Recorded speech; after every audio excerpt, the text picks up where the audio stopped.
Hello friends, ഒത്തിരി സ്വപ്നങ്ങൾ സീരിയലിൻ്റെ ലേറ്റസ്റ്റ് എപ്പിസോഡ് റിവ്യൂയിലേക്ക് എല്ലാ കൂട്ടുകാർക്കും സ്വാഗതം. അങ്ങനെ തന്നെ ഷാർമിള ആൻറ്റി ശിവയുടെ റൂമിലേക്ക് വരുന്നത് കണ്ടിട്ട് തന്നെ വർഷ പോയിട്ട് വേഗം തന്നെ ശിവയുടെ അലങ്കോലമായി കിടക്കുന്ന ആ റൂം വൃത്തിയാക്കുക കേട്ടോ. എന്തൊരു വൃത്തികേടാണ് കാണിക്കുന്നത്. മുഖവും സൗന്ദര്യമൊക്കെ നന്നാക്കി നടത്താനായിട്ട് ശിവയ്ക്ക് നല്ല എളുപ്പമാണ്, പക്ഷേ ഈ റൂമൊന്ന് ക്ലീൻ ചെയ്യാൻ അയ്യോ എന്തൊരു കഷ്ടമാണ്. ഇത്ര ബോട്ടിൽസ് കണ്ടു കഴിഞ്ഞാൽ ആൾക്കാർ വിചാരിക്കും വെള്ളമടി ടീമാണ് ഇവിടെ ഉള്ളത് എന്നുള്ളത്. അത്രയും വൃത്തികേടായിട്ടിരിക്കുന്നു. ലാപ്ടോപ്പൊക്കെ അങ്ങനെ വലിച്ചെറിഞ്ഞ് പോയിരിക്കുകയാണ് ഇവളുടെ ഒരു കാര്യം.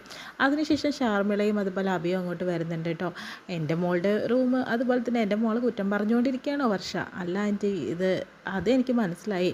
അവളുടെ ശീലങ്ങളൊന്നും എനിക്കറിയില്ല, എന്നാലും അവളുടെ റൂം കണ്ടപ്പോൾ തന്നെ മനസ്സിലാക്കാൻ കഴിയുന്നുണ്ട് എല്ലാ കാര്യങ്ങളും. അബി എന്നോട് കാര്യങ്ങളൊക്കെ പറഞ്ഞു. പിന്നെ അവൾ വായിക്കുന്ന ബുക്സൊക്കെ ഞാനത് നോക്കട്ടെ എന്ന് പറഞ്ഞിട്ട് ആ ബുക്സ് തുറന്ന് നോക്കുന്ന സമയത്ത് വിവേകിൻ്റെ ഫോട്ടോയോടെ ചാടുന്നുണ്ട് കേട്ടോ. ഇത് ഹൗസ് ഓണർ വസുന്ധരയുടെ മകൻ വിവേക് അല്ലേ എന്ന് പറയുന്നുണ്ട്. അപ്പോഴത്തേനും അബിക്കും അതുപോലെ തന്നെ വർഷയും എന്താ പറയേണ്ടതെന്ന് അറിയില്ല. ഇവനെ ആളെങ്ങനെയാണ് ചോദിക്കുന്നുണ്ട്. അവൻ നല്ല പയ്യൻ ആൻറ്റി, അത് നമ്മുടെ അബിയാണ് കേട്ടോ പറയുന്നത്. അവനെക്കുറിച്ച് കുറച്ച് കാര്യങ്ങളൊക്കെ പറയുന്നുണ്ട് കേട്ടോ. അങ്ങനെ എല്ലാ കാര്യം കൊണ്ടും വിവേകേട്ടൻ സൂപ്പറാണ് ആൻറ്റി, നല്ല മനുഷ്യനാണെന്നൊക്കെ പറയുന്നു. ഓ മതി എൻ്റെ അബി. അതുപോലെ ജാതകത്തെക്കുറിച്ച് അടക്കം പറയുന്നു കേട്ടോ. അതിനുശേഷം തന്നെ എന്തായാലും ശിവയെക്കുറിച്ച് എനിക്ക് അധികമൊന്നും അറിയില്ല, കാരണം എൻ്റെ മോള് വളർന്നത് എൻ്റെ കൂടെ അല്ലല്ലോ. അതുകൊണ്ട് തന്നെ അവളുടെ കാര്യങ്ങളൊന്നും എനിക്ക് അത്രമേൽ അറിയില്ല. അപ്പോൾ ഇപ്പം മനസ്സിലാവുന്നുണ്ട്. എന്നാൽ പിന്നെ ആൻറ്റിക്ക് ഇന്നൊരു ദിവസം ഇവിടെ നിന്നൂടെ, അത് പിന്നെ ആലോചിക്കാം, എന്നാൽ ഞാനിവിടെ പോട്ടെ എന്ന് പറഞ്ഞിട്ട് ഇറങ്ങാനായിട്ട് നിൽക്കുന്നു. ആ സമയത്ത് അഞ്ജുവും രാഹുലും വരുന്നുണ്ട് കേട്ടോ. മോളെ, നിനക്ക് കുഴപ്പമൊന്നുമില്ലല്ലോ? ഞാൻ എന്ത് ക്രൂരയാണ്, നിന്നെ അവസാനിപ്പിക്കാൻ വന്ന ഹരിതയെ ഞാൻ രക്ഷിക്കുകയല്ലേ ചെയ്തത്. അതെനിക്ക് മനസ്സിലാവും ആൻറ്റി, കാരണം അവൾക്ക് ഒരു അവസരം കൂടി ഞാൻ കൊടുത്തതല്ലേ എന്ന് പറയുന്നു. രാഹുലാണെങ്കിലോ ഇനി അവൾ ആരും രക്ഷിക്കാൻ വരില്ല, കാരണം അവൾ ഉപദ്രവിച്ചിട്ടുണ്ടെങ്കിൽ അഞ്ജു എന്നല്ല ആര് പറഞ്ഞാലും ഞാൻ അത് കേൾക്കുകയുമില്ല എന്ന് രാഹുലും പറയുന്നുണ്ട് കേട്ടോ.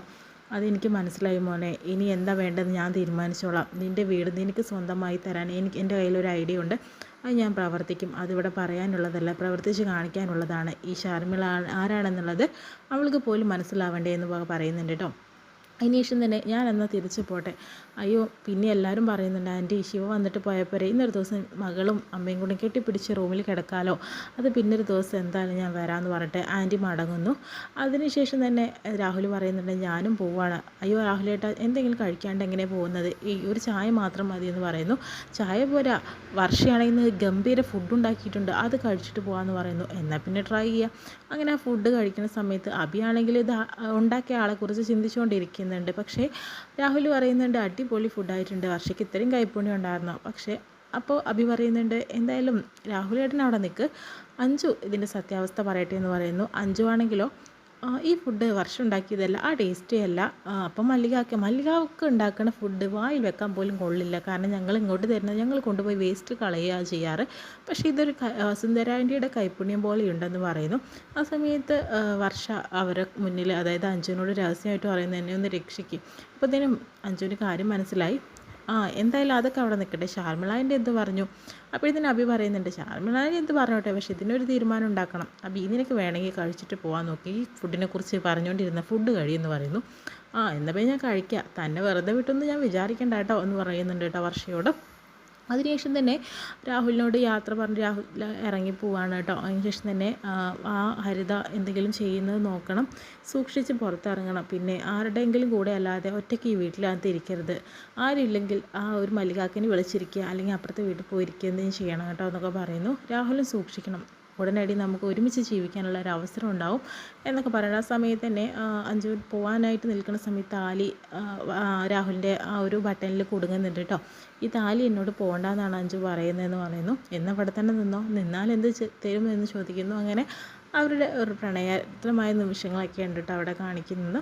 അതിനുശേഷം തന്നെ എന്നാൽ ഞാൻ പോട്ടെ, കുറേ നേരം ഇവിടെ നിന്നാലേ വസുന്ധരാൻ്റി എന്നെ അവിടുന്ന് ചവിട്ടി പുറത്താക്കും, അതിനേക്കാളും നല്ല ഞാൻ പോവല്ലേ. പിന്നീട് രാത്രി ശിവയും അതുപോലെ തന്നെ അഭിയും വർഷയൊക്കെ എല്ലാവരും കൂടിയിട്ട് സംസാരിക്കുന്നുണ്ട്. അഭിയാണെങ്കിൽ അവിടെ ചെന്ന രംഗങ്ങളൊക്കെ ഇങ്ങനെ അഞ്ജുനി രാഹുലിനെയും നോക്കാനുള്ള സമയമൊന്നും എനിക്ക് കിട്ടിയിട്ടില്ല. ആ ഹരിതയെ ഞാൻ കണ്ട ഉടനെ തന്നെ ഒന്ന് പൊട്ടിക്കുകയാണ് ചെയ്തത്. എൻ്റെ അഭി എന്നെ കൂടി വിളിക്കേണ്ടതെന്ന് ശിവ പറയുന്നുണ്ട്. ഹരിതയ്ക്ക് രണ്ട് പൊട്ടിക്കാനുള്ള അവസരമൊന്നും ഞാൻ വെറുതെ വിടാറില്ല എന്ന് പറയുന്നു.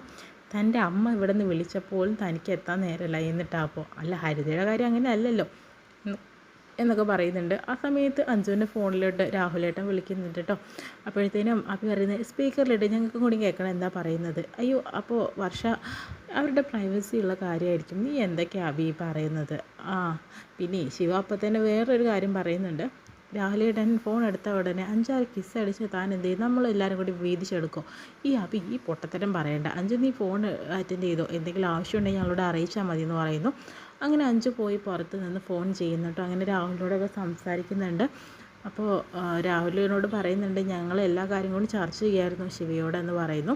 ആ സമയത്ത് എന്തായാലും ഞാനിത് മൃദുലിനോട് എല്ലാവരോടും പറഞ്ഞു. പിന്നെ രാഹുൽ ഇപ്പോൾ എവിടെ നിൽക്കുന്നത്, ഞാൻ കുറച്ച് പുറത്ത് നിൽക്കുകയാണ് വണ്ടിയായിട്ട് എന്ന് പറയുന്നു. അത് ഒറ്റയ്ക്കോ, പിന്നീട് പെണ്ണെ ഇവിടെ അടുത്ത് തന്നെയാണ്, എന്താ ഒറ്റയ്ക്ക് വരാനൊന്നും പാടില്ലേ, എന്നാൽ പിന്നെ വീട്ടിൽ പോയിട്ട് ഒരു മെസ്സേജ് അയക്കണം എത്തിയെന്ന് പറഞ്ഞിട്ട്. ഞാൻ ഇനി മെസ്സേജ് അയക്കാനോ ഒന്നിനും നിൽക്കുന്നില്ല, കാരണം നിനക്ക് നല്ല ക്ഷീണമുണ്ട്, പോയി കിടന്ന് ഉറങ്ങാൻ നോക്ക്, നാളെ വിളിക്കാമെന്ന് പറഞ്ഞ് ഫോൺ കട്ട് ചെയ്യുന്നു. പക്ഷേ അവിടെ ഒരു അപകടം രാഹുലിനെ തേടി എത്തുന്നുണ്ട് കേട്ടോ. അങ്ങനെ അത് നമ്മുടെ അടുത്ത എപ്പിസോഡിൽ കാണാം. ഇത്രയും കാണിച്ചുകൊണ്ടാണ് ഇന്നത്തെ എപ്പിസോഡ് വിശേഷം കഴിയുന്നത്.